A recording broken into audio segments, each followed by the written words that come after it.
Stapakaya ca dharmasya sarvadharmasvarupine Stapakaya ca dharmasya sarvadharmasvarupine Avatarvarishtaya Ramakrishna te Namah Asato ma sadgamaya Tamaso ma jyotirgamaya Asato ma sadgamaya Tamaso ma jyotirgamaya Mrityorma mritangamaya Om Shanti Shanti Shanti. Let us bow down to Sri Ramakrishna, the embodiment of all religions, the Supreme God incarnate. Let us pray to Him to lead us from unreal to the real, to lead us from the darkness of ignorance to the light of knowledge, to lead us from death to immortality. Today's topic, bliss, our real nature.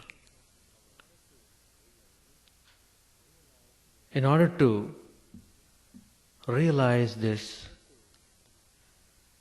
we have taken this human life. There's a famous verse composed by the great Shankaracharya. He has composed many hymns on gods and goddesses, and he has composed most wonderful hymns on the nature of Atman, the consciousness in every one of us. What is its nature? There are 6 verses called Nirvana Shatkam. Very famous, very sublime ideas have been given there. Chidananda Rupaha Shivoham Shivoham. In every verse, Shankaracharya says this statement, Chidananda Rupaha Shivoham Shivoham. Who am I? I am that consciousness who is bliss itself. Shivoham, I am Shiva. I am that pure consciousness, spotless. So when we reach that state of perfect purity, we completely experience the most wonderful bliss. Realizing God means realizing your true nature. Realizing your true nature means establishing yourself in true bliss. That is the value of freedom. That is the value of mukti, liberation. So, we are all struggling towards that, knowingly or unknowingly, consciously or unconsciously. Everyone in this world is struggling. Everyone wants to enjoy happiness. Without that motivation, life has no meaning. It is not to suffer that we have come here. It's not to become miserable that we have come to this life. It's only in order to find out our true abode, where to get real happiness. That means we have come to take up spiritual journey. Spiritual journey means inward life. That means you must totally turn yourself within. That means the whole mind, which is at the moment going outward, must be turned inwards.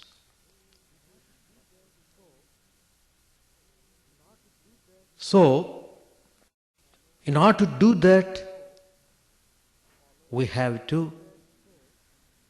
follow certain disciplines in life in order to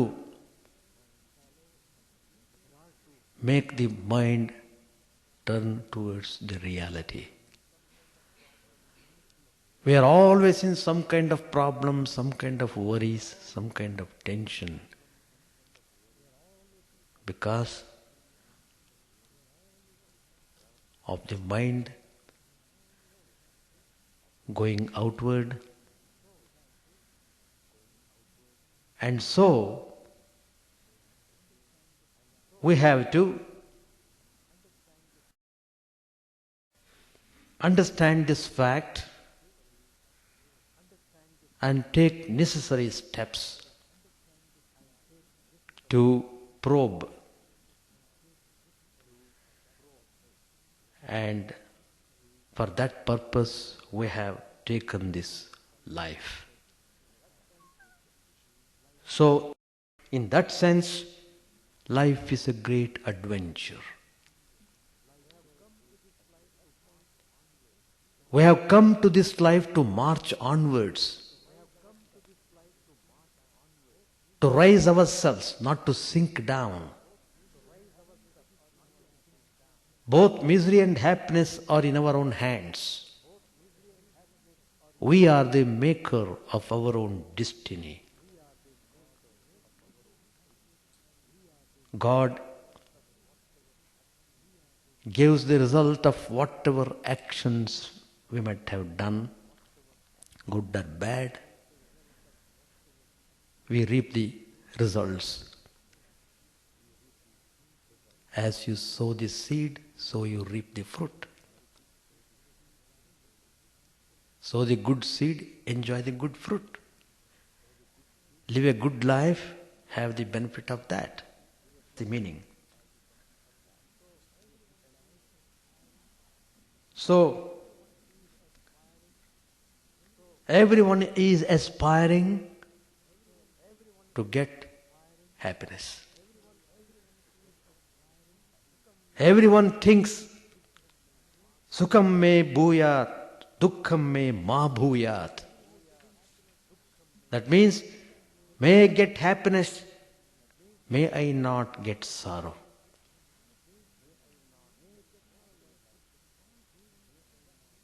Human life is more or less a constant quest for happiness for some sort or other. But paradoxically, happiness seems to be always eluding our grasp. Swami Vivekananda, in one of his talks on steps to realization,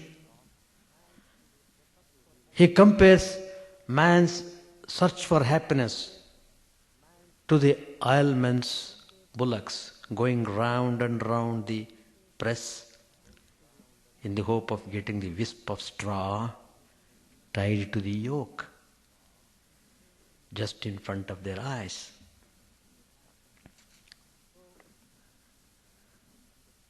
So, we must understand this fact. We want happiness, true, but our efforts in this direction are checked by certain natural factors. What are they? Ignorance of the workings of one's own mind. Mind plays crucial role in everyone's life. If you want to have real happiness, you must know the technique of handling your mind. It's very important. Simply telling, I don't know, will not give you happiness. You are required to know. You must make efforts to know. You must act. Simply remaining idle will not make you happy. Second factor is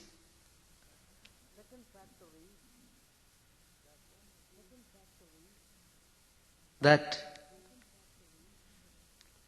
one feels powerlessness on account of the inherent limitations of the body, of the senses and the mind. Then there is a third check, the scarcity of objects of enjoyment. Because the more and more he wants to enjoy, the more and more he wants objects to be enjoyed. Owing to these obstacles, we can't fulfill our desires for enjoyment, and this gives rise to some kind of unhappiness.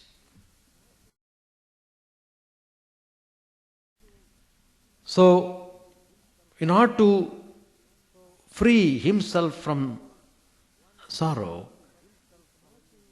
one at first seeks worldly means, but immediately he realizes that these are inadequate. Then he turns to supernatural means and seeks the help of a personal God. So this problem of misery has been thought of very deeply by the sages. They have probed into this problem, and when they were seriously contemplating on this subject, they began to realize the true nature of the self.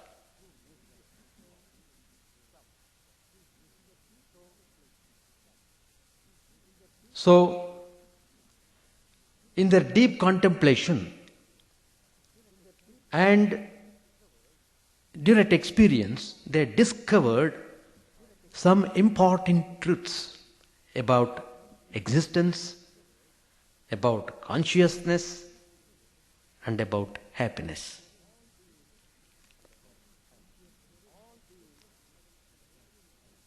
All beings exist at different levels of consciousness. And for every level of consciousness, there is a definite and fixed degree of happiness. Happiness is there in all levels. Lord Krishna says in the Bhagavad Gita, Ishvara sarva bhutanam hriddeshe arjuna tishtati Brahmayan sarva bhutani indra rudhani mayaya. Bhagavan says, seated in the hearts of all beings, the Divine Supreme, by his inscrutable power Maya, makes them revolve as though mounted on a machine. As planets move around the sun, or as electrons whirl around the central nucleus in an atom, all beings are revolving around a particular divine center called God. We are all revolving around that. According to the theory of rebirth, life and death alternate with each other in countless cycles. What we call life is only half the cycle of our total existence, the other half being constituted by our post-mortem existence, of which we know very little.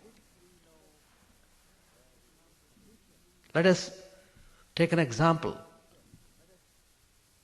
There is a river.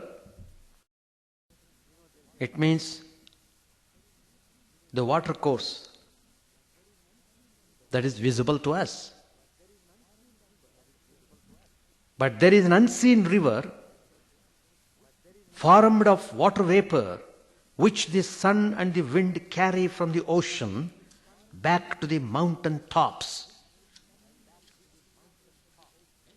Life, like the stream, consists of a visible and invisible movements going on in cycles, impelled by the inexhaustible power radiating from the divine center, which keeps up its beginningless rhythm.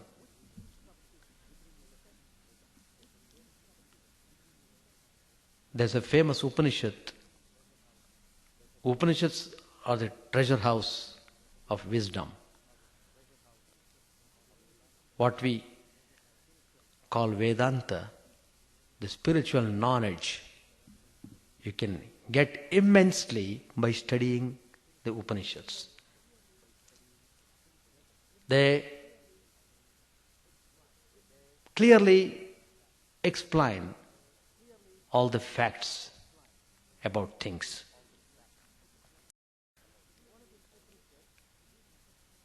One of the Upanishads, Taittiriya Upanishad,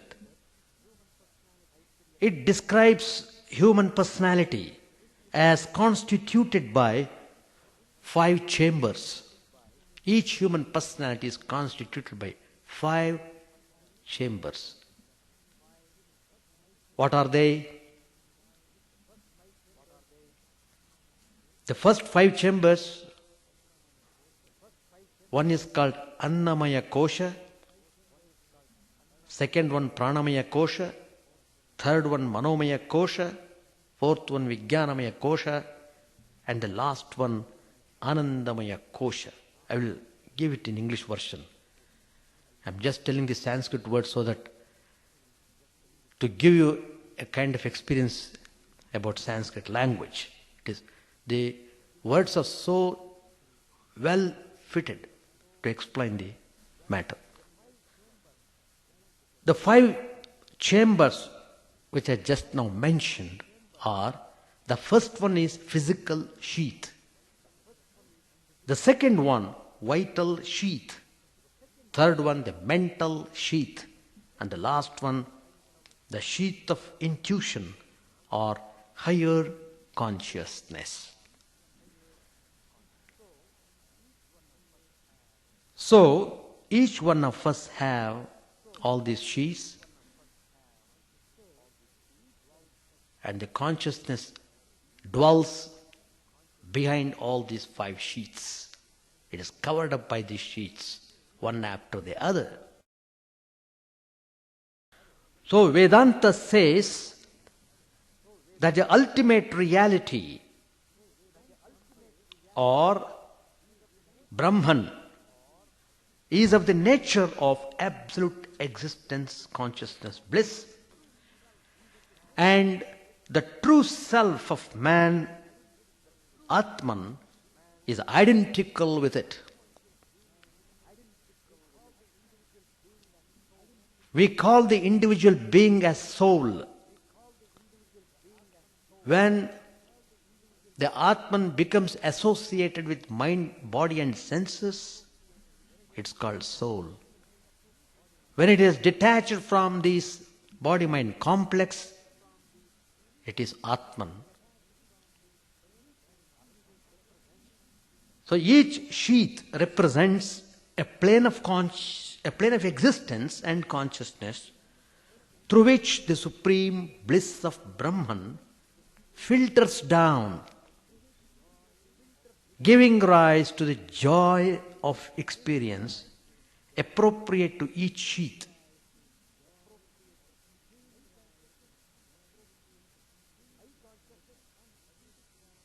I consciousness may get identified with any of these sheaths, and it is this identification that determines a person's character and temperament. A person whose mind is totally outward, I is wholly identified with the physical sheath and vital sheath. Accordingly, his happiness is only sense pleasure derived from contact of the senses with the external objects. Whatever the joy he can experience in the physical sheath, he will be able to have it. In the intellectual person, the I consciousness is mostly identified with the Manomaya Kosha, with the mental sheath. Though once in a while he slips down to the lower planes, spiritual life begins only when one consciously tries to shift one's center of consciousness or I to the level of higher consciousness. The experiences of each sheath are not lost but are recorded in it in the form of latent impressions. Since we find a great variety in human temperaments and a corresponding variation in personal experiences, we may regard each sheath as consisting of several sub-levels or layers. It is owing to the multiplicity of levels of consciousness that human life appears so complex, and each individual seems to live in several worlds within worlds. Taittiriya Upanishad again speaks about 5 levels of cosmic existence corresponding to the 5 main individual sheaths. For the macrocosm and the microcosm are, according to Vedanta, built on the same pattern. Each of these cosmic levels may be looked upon as a kind of vast invisible orbit around the cosmic divine center, along which each individual soul moves, encountering different objects and getting different types of personal experience. Corresponding to the subdivisions of the sheaths, each orbit may also be thought of as having several suborbits. There is a definite degree of joy associated with each level and sub-level.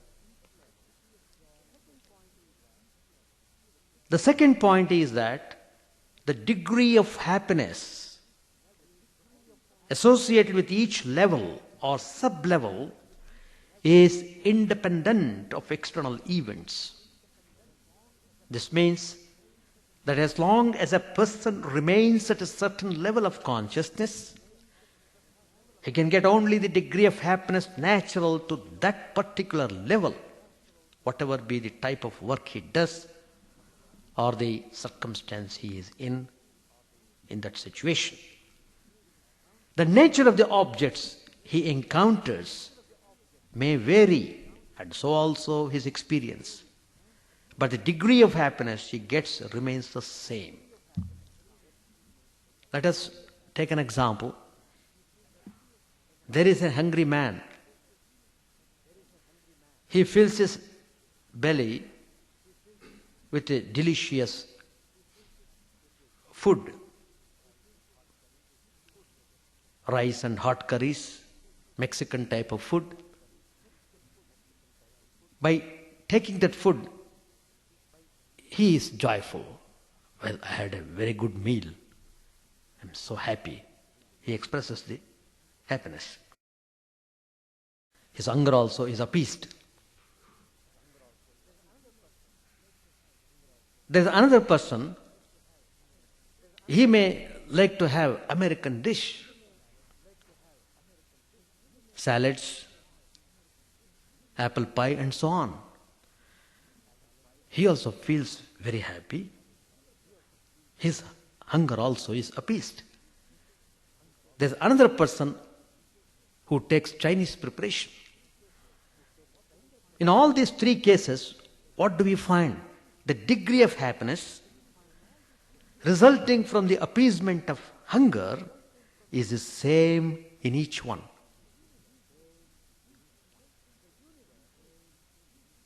The universe we live in is complex. It is full of discontinuities and mysterious physical constants. Many of them have been discovered by modern science. The physical constants. For example, water boils at 100 degrees centigrade, which remains constant however much be the quantity of heat supplied. The movements of electrons within an atom are restricted to certain shells in which each with a definite quantum number.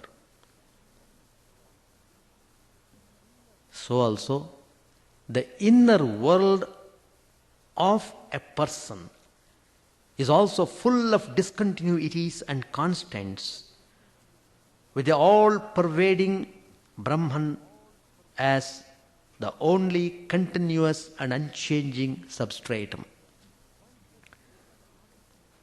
One such inner constant is the degree of happiness associated with each level or sub-level of consciousness.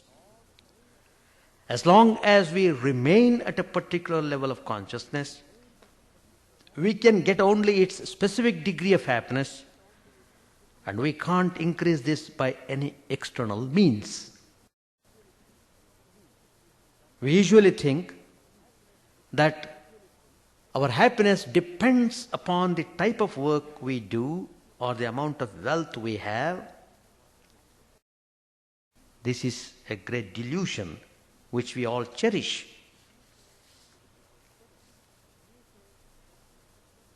Can we say that the happiness of a doctor who handles blood and pus is greater than the happiness of a farmer who plows the land? Can we say that a businessman who rushes here and there is happier than an elementary school teacher?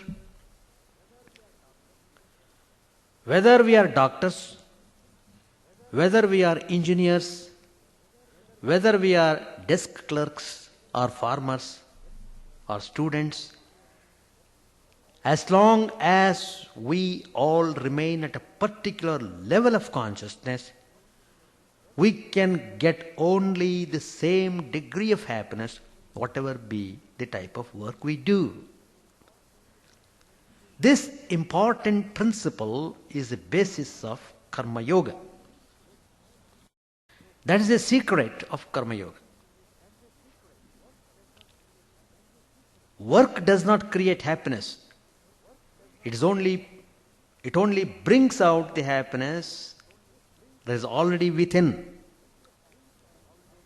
But the degree of happiness thus roused has nothing to do with the type of work we do.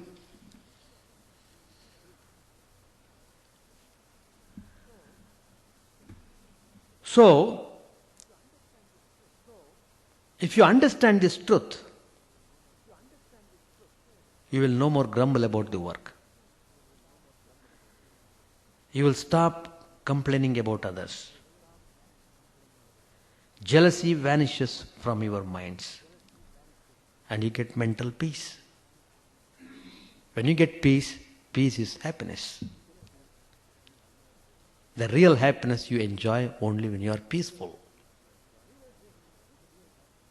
Realization of this truth will make a student better student. He will no longer study only to pass his exam or to search for a job, but also for the joy of knowledge. It will make a doctor, an engineer, a businessman do his work not only for the sake of earning money, but also for the joy of doing it. Again, in his lectures on Karma Yoga, Swami Vivekananda says, each is great in his own place. This principle can be understood very well in the light of the second point, that the degree of happiness associated with each level or sub-level is independent of external events. The third point is, effort is needed only to remove the obstacles to happiness. That is the purpose of effort. If our happiness is independent of external events, as mentioned before, then it is clear that by sitting quietly in one place without doing any work, one can get all happiness that work is supposed to give. Indeed, this principle is the foundation of contemplative life. But then, what part does action play in our lives? Where is the need to do work at all? The answer is, in the first place, work is necessary to remove the obstacles to happiness. Let us take an example. A well or a river may be a constant source of water. But in order to get the water, we have to dip a bucket in it. We have to drop a vessel. This effort in itself does not produce water, but is necessary to overcome the obstacle of gravity. Similarly, there is a perennial flow of joy in the depths of our being, but we have to put forth effort in order to overcome the obstacles that stand in our way of getting it. Work is needed only to remove the obstacles to happiness. But we rarely do work with this idea. On the contrary, by doing work ignorantly and by doing the work carelessly, we only create more obstacles, and consequently, our work often leads to frustration. But when we understand that the true purpose of work is to help the unfoldment of inner happiness by removing the obstacles to it, our whole attitude towards work will change, and we will look upon it as an important aid to spiritual progress. What are these obstacles to happiness that work is expected to remove? There are many, mostly wrong emotional drives: greed, hatred, jealousy, vanity, and so on. All these stem from one basic defect, namely egoism or selfishness. It's a veil that lies thick upon the soul, and unless it is at least partially lifted, one cannot discover the true happiness that lies beneath it. The best way to destroy all selfishness is to work for others.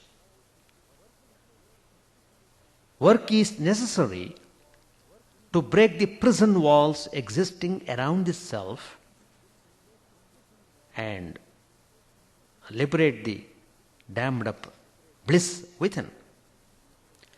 Secondly, there is a creative urge in all of us, and work is necessary for its expression. Cosmic energy is flowing in and through us, rousing our latent impressions of past actions and experiences, and these force us to do work. The cosmic impulsiveness cannot be stopped. It must be directed into right channels through creative work. So, work is thus a constitutional necessity. A man can live without any work only when he is totally free from selfishness and has succeeded in directing the cosmic impulsiveness into the higher spiritual channels constantly. Such a person alone can live exclusively contemplative life. He can spend whole day in meditation. He is immensely blissful in that state. The fourth point is, there is an urge in all human beings to seek higher forms of happiness. Shankaracharya says in his commentary on the Kathopanishad, Sarvo hi uparyuparyeva bubhushati lokaha. Everyone aspires for the higher and the still higher.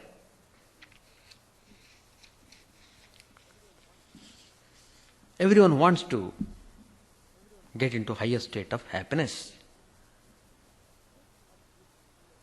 This urge is clearly manifest in people who are practicing spiritual disciplines. But even in other people, it exists in a rudimentary form. It is eclipsed or swayed by baser passions. In every human being, there is an urge to seek higher forms of happiness, which finds expression in the pursuit of truth, goodness, beauty, and finally in mukti or liberation.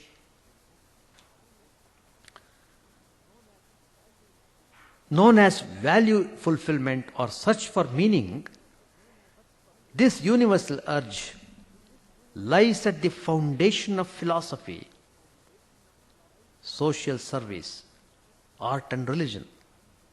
It is this undeniable psychosocial evolutionary urge that distinguishes man from animals. It is this urge to transcend the limitations of biological existence and even the limitations of rational mind that Swami Vivekananda defined as religion. He said, everyone is potentially divine. There may be a very wicked man, but potential divinity is in that man too.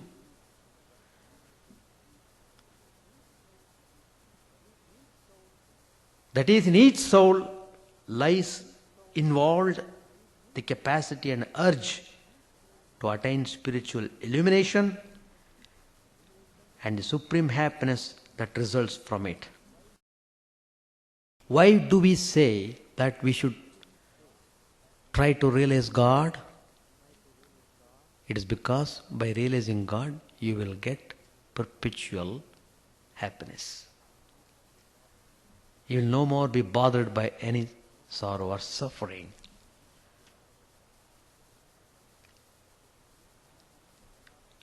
Man has a hierarchy of needs, and correspondingly there exist different types of happiness. The scriptures classify happiness into 4 main grades. The first one, that is the lowest one, is called Vishaya Sukham, pleasure derived through the senses. That is the ordinary type of happiness which we all have that experience. Any sense experience pushed beyond a certain limit leads to revulsion.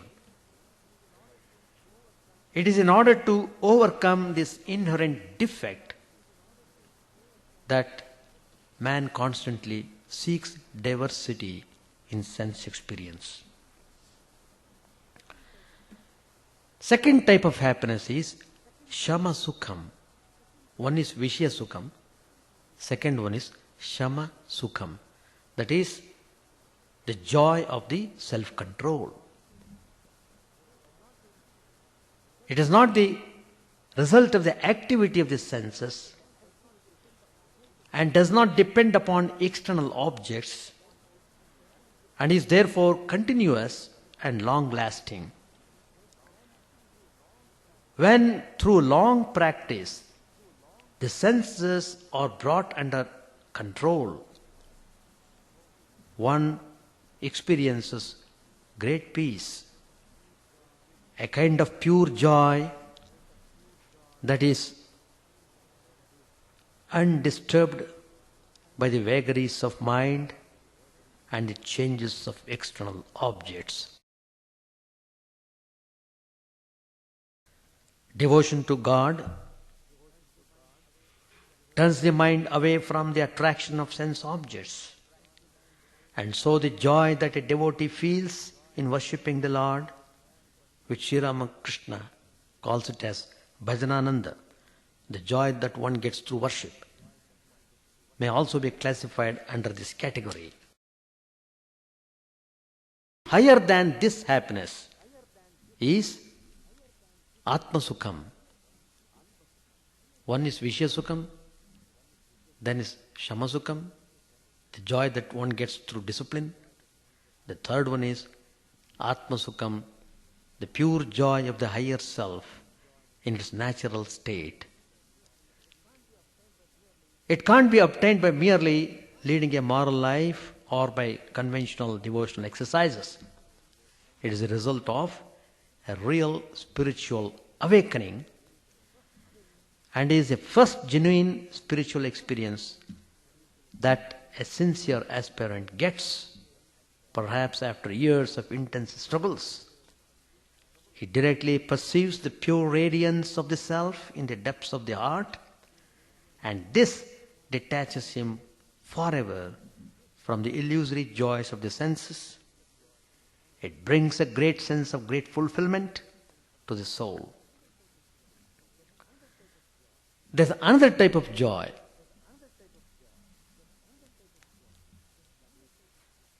That is Brahmananda. That is still higher than Atma Sukha. So Brahmananda is a final happiness. It is a result of communion with God. That is a final stage where your happiness is full, complete. When you realize that Ananda, that means you are realizing your true nature, which is bliss itself. The soul realizes the infinite ultimate reality and experiences boundless bliss. So, once he realizes this, then all his struggles are over. There is another Upanishad called Chandogya Upanishad. It tells that which is infinite is alone true happiness. There is no happiness in anything finite. And until man experiences this supreme bliss, he can never remain satisfied in life. He can never avoid these struggles, direct or indirect, for its attainment. The next point is, in order to get higher degrees of happiness, has its own degree of happiness, and that according to the second law, this is independent of external events. Now, the fifth law says that the higher forms of happiness, that is, different grades of spiritual bliss, cannot be obtained all on a sudden by quantum jumps, but only by bringing about a transformation of I consciousness. Our normal consciousness is limited to the sense-bound world. This will not reveal any other state of human or divine existence. If we want to unravel the mysteries of higher planes of existence and the spiritual joys connected with them, the only way is to transform our consciousness. Again, I will take the passage from Taittiriya Upanishad, which deals with this subject very thoroughly. It speaks about the bliss of various classes of beings. By this you can understand to what extent we can experience the bliss, and here it is given how that bliss is reached in its final stage. Suppose there is a young man in this world. Young man, most beautiful, most handsome, robust, good health, talented, skillful, endowed with wealth, good learning. He is good in every respect. If you take that person as one unit, you multiply that by 100 times. So the happiness that that particular young man of these qualities, the happiness that man enjoys, you multiply that happiness by 100 times, that becomes the happiness of another being, another set of beings called Manushya Gandharva, they call in the Upanishad.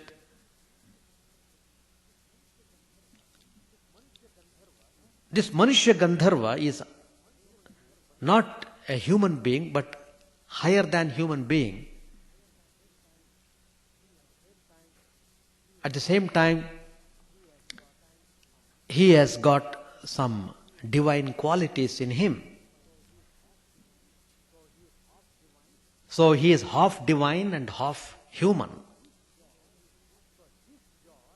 So his joy is equal to, is 100 times of that young man of this world. Now taking the second one, which I called Manushya Gandharva, half man, half divine. You multiply that happiness into 100 times.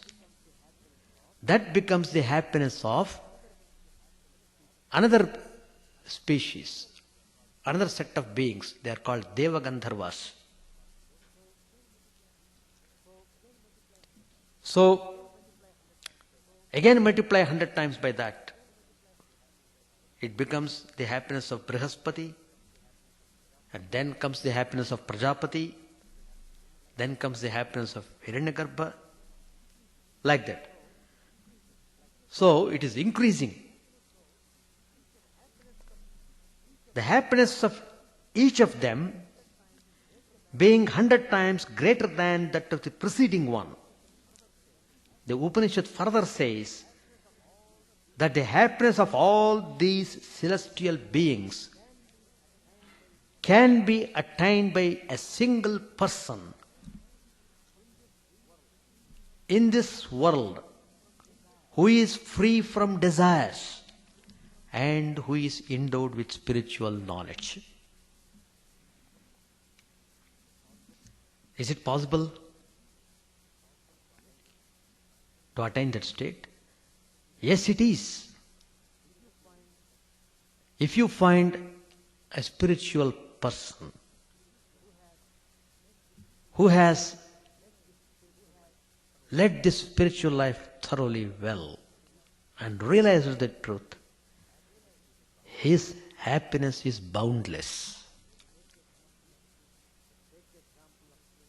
Take the example of Sri Ramakrishna. He realized God. He was so happy and so full of joy. He went on the terrace of the temple in Dakshineshwar and he began to shout, "Come on, I am ready to distribute the treasure of joy. Where are you? Come." He is calling them. He is shouting at them. He wants to share that joy with others. And we can see his life, whole life, and his teachings are recorded. All the dates, everything are given. Throughout his life, Sri Ramakrishna was always cheerful, always blissful. Always he would talk about spiritual matters. Always he would talk about the glories of God. And he would awaken the people who would come to him seeking spiritual knowledge. Just by look, just by touch, just by compassion, he could transform the people. He could raise the individual soul. And he did so.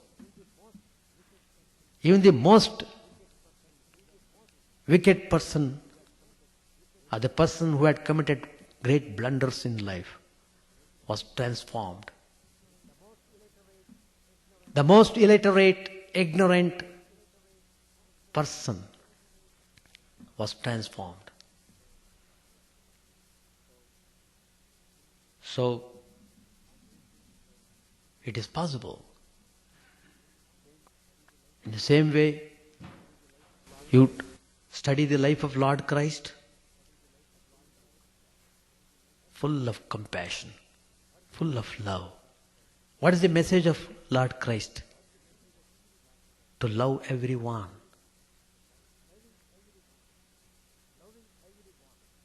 Loving everyone.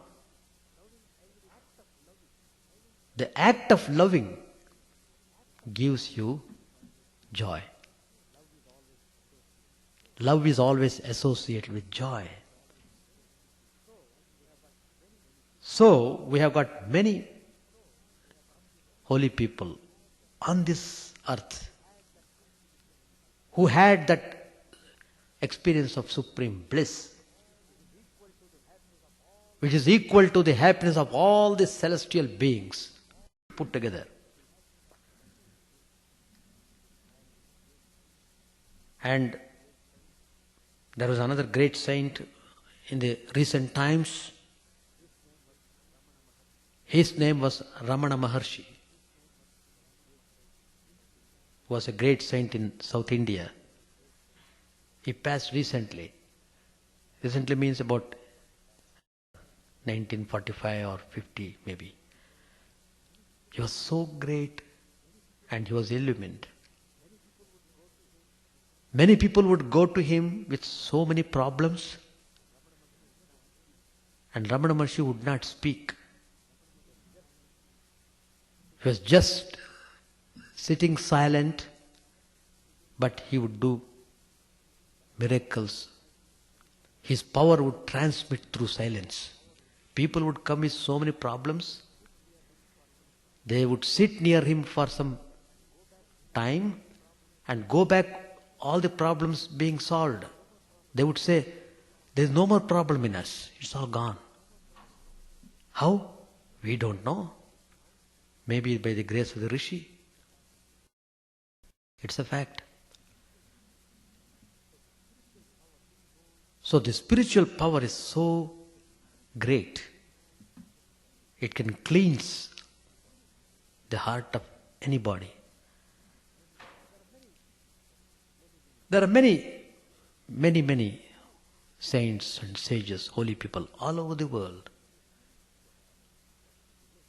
who have that experience of supreme bliss. So all the Upanishads, they discuss about this happiness, how it is very great. So, we should understand that bliss is our inseparable aspect. It's our real nature. It is a natural state of our being, masked by primordial ignorance, hemmed in by the limiting adjuncts of body, mind and the senses. We are separated from the boundless ocean of Chidananda, of which we are parts. And this is the basic cause of our unhappiness. What is the cause? Ajnana, ignorance. So, once you understand you are not different from the universal self, you are all part and parcel of that. Once you realize that, you will have immense happiness and joy. To give an example, there is a fire and sparks. Are the sparks different from the fire? There is sun and the rays. Are the rays different from sun? If they are separated, how can they exist at all? So they are constantly in touch with the sun. The sparks are constantly in touch with the fire. So also all the individual beings, we are all constantly in touch. All our souls, we are constantly in touch with the Supreme Soul. Call it by any name you want. So our innate nature is divine bliss. Chidananda Rupaha Shivoham. Shivoham. Knowledge, the consciousness is of the nature of bliss. That is our real nature. In order to realize that, we have come to this life. We are passing through all sorts of experiences just to realize the value of happiness. Thank you very much. Oh, constantly in touch.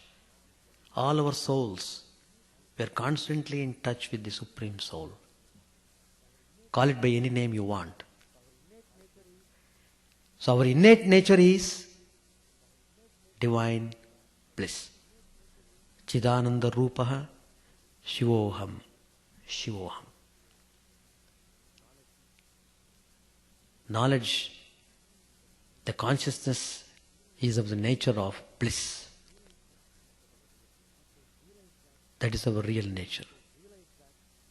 In order to realize that, we have come to this life. We are passing through all sorts of experiences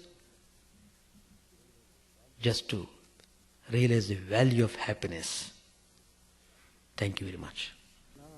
Oh, constantly in touch. All our souls, we are constantly in touch with the Supreme Soul. Call it by any name you want. So our innate nature is divine bliss. Chidananda Rupaha